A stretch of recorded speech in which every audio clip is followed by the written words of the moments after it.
And so what's playing itself out is the reduction in SNAP benefits, is the reduction in health care.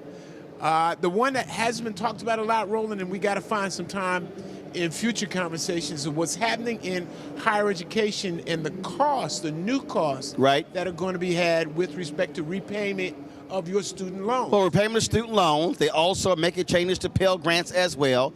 They're capping for graduate programs. So now if you're talking about people who are going to graduate school, they're capping the amount of loans you can get. So they're basically saying if you don't already have the means, you're screwed when it comes to being able to go to graduate programs. Absolutely. All of those things happening across the board. It is the worst time in the history of this country as we see this reduction of all of these programs, the protections in the civil rights spaces and housing and education and all of the various different, in health care, discrimination in health care, which essentially, since there are no protections in place, all of that will be allowed to continue. And the bottom line is, obviously it's going to be hell for us, okay, but probably an unanticipated pain for them. And, you know, they're going to have to go through it. They need to understand, and everybody needs to understand, that no state in this country has the financial capacity to pick up the loss of resources that are coming from Washington, D.C. No state in the country. So as they start running to Harrisburg, okay, Senator Hughes, we need some help with this. Senator Hughes, we need some help with that. We made it very clear. Some of us, right after the November election, we can't afford the loss of resources from Washington, D.C. They voted for it. Now all of us are going to pay for it. They will, and they did not anticipate it, even though they were told this is what's going to happen. See, listen, I'm petty. I know they call me King Petty. I'm petty. And I know you're not going to do it. I know y'all not going to do it. I'm telling you right now, if any of those county folk in Pennsylvania were coming to my office, I would say, hold on one second. Check out the numbers. Your county voted for Trump. I would be petty. But Roland, here's the question. And the reason I think that's important, because I think they got to be reminded. They need to. Now, you're coming, they're going to be coming to you, Beck, Senator Hughes, we need some help. No, but this is why your county's losing $2-3 million. Oh, y'all voted for Trump. Roland, every Republican, and this is what, and you have this platform to address and reach folks at all levels. Every state Republican House member, every state Republican senator who was quiet, and all of them were quiet when all these cuts were anticipated, where all these cuts were projected. They were quiet. They need to be held accountable. Not just the ones in Washington, the ones at the state level who knew that this was going to happen. Here's an example. 40 rural counties in Pennsylvania. 26 of those rural counties, the hospital is the #1 healthcare provider, but the #1 employer, the #1 business generator, the economic generator in that. And as we keep saying, we talk about the hospital, it provides the jobs, but that's how the convenience store stays in business, the restaurant stays in business, all these things are around it. So hospital leaves, all of that's gone. And they're projected to close. They're projected to close. They said to their federal representatives, we're going to shut down. They've said to their state Republican representatives, we are going to close. We cannot handle this. They need to be held accountable. Not just the folks in Washington, but the folks at the state level as well. And that message has got to go out to every state legislator, every constituent that is in these rural communities. Now, we're going to catch hell in Philadelphia. We're going to catch hell in Detroit. We're going to catch hell in Milwaukee, all right? The old way of providing health care services to those communities will be generated back into the emergency room. Most expensive care, not necessarily the best care, but it'll be back in those emergency rooms. But those folks who voted for Donald Trump, especially those Republican legislators, must be held accountable. Are state Democrats here, is the state Democratic Party prepared to document and call out every stance? And here's what I mean. When the rural hospital in North Carolina closed, the first person that was a white woman who died. She had to be airlifted like 65 miles away.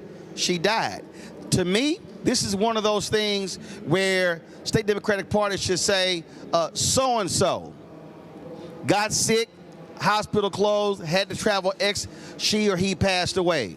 That's on you. See, to me, this is where it can't be a generalization. No. It has to be specific.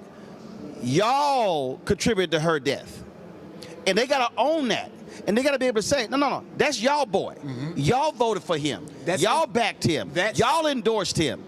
That's the information that needs to be provided in a very real way. Sister Teresa's going to tell you from the communications perspective the best way to communicate, the best way, but those personal stories, like you just talked about, are the ones that really connect with people. They really hit home with people. You know this as well from your vantage point, from doing this all this time that you've been doing it, when it's a personal story, and they will be revealed. When that local hospital closed, when that local nursing home closed, all right? And folks are going to have to travel 90, 100 miles to get service. Or the people who work in those facilities are going to be out of a job, all right?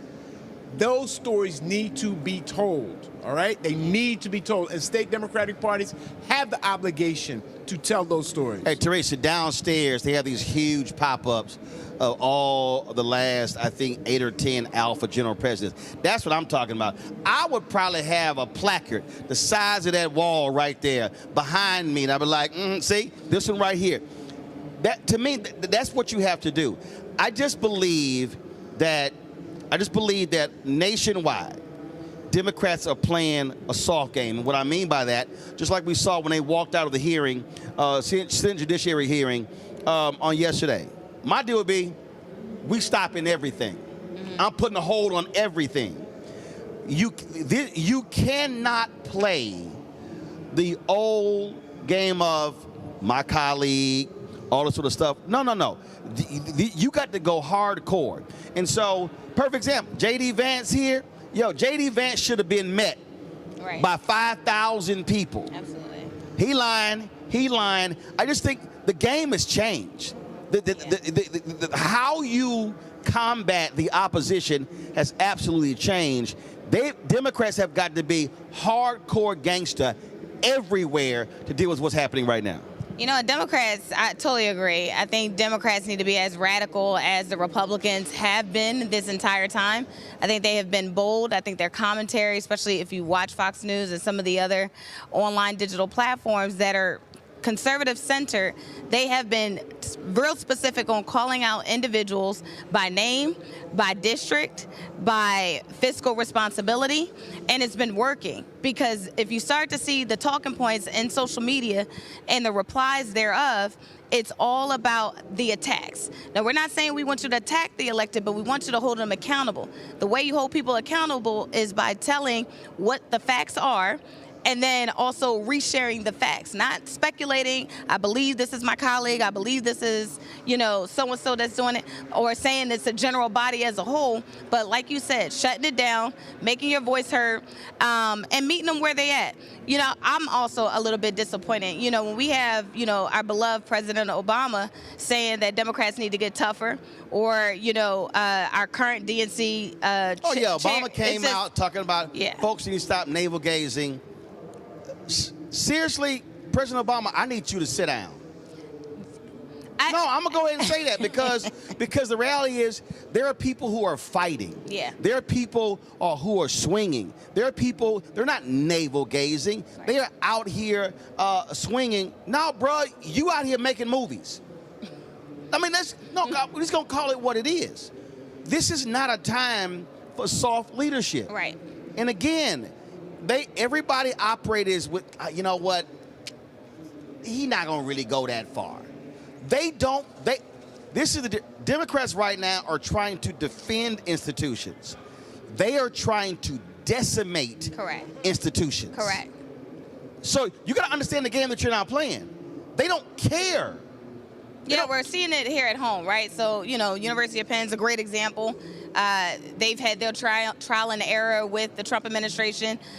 They've upholded a few of their things, but then they got overturned because they decided to cave in and get those $1 million back in funding. So, and that's I would say it's a democratic institution per se because of, from the Biden family and everyone else that went there. But I think overall, the institutions also, they're fighting in court, right? But there's only but so much you can do when you have the President of the United States who's also running the courts, except for the Supreme Court, but that's a whole nother story.